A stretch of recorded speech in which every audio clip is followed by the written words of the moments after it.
नमस्कार दोस्तों, जय साईं दी और मौज फकीरन। अल्बर्ट आइंस्टीन के बारे में सुना होगा। इसको मंदबुद्धि कहा गया था और वही दुनिया का महान वैज्ञानिक बना।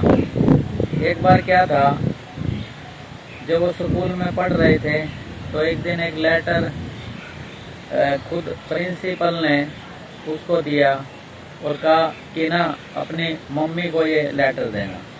अब अल्बर्ट आइंस्टीन जो स्कूल में पढ़ रहे थे तो घर जाकर जब लेटर दिया तो उस लेटर को पढ़कर उनकी आंखों में आंसू आ गए, उसकी मम्मी की आंखों और रो पड़ी।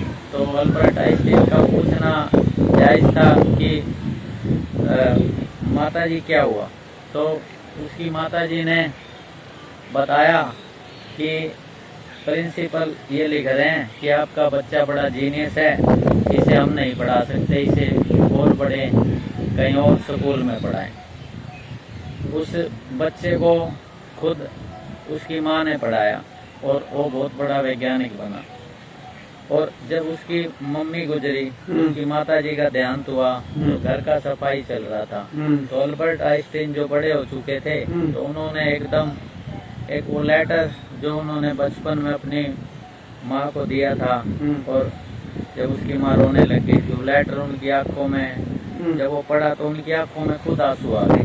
तो लेटर में लिखा था कि आपका बच्चा बड़ा मंदबुद्धि है, इसे कहीं और पढ़ाएं वरना और बच्चे खराब हो जाएं। तो अल्बर्ट आइंस्टीन बोले कि मैं तो मंदबुद्धि था, मेरी माँ ने मुझे बुद्धिमान बनाया। तो दोस्तों एक सवाल है आप लोगों से, जब वो लेटर लेकर जब वो छोटा बच्चा था अपनी मम्मी के पास आया था तो अगर उसकी मम्मी उसे कह देती कि तुम मंदबुद्धि हो तो क्या वो महान वैज्ञानिक बनता? तो आप देखिए, माइंड सेट इज एवरीथिंग, यहाँ कोई चीज परमानेंट नहीं है।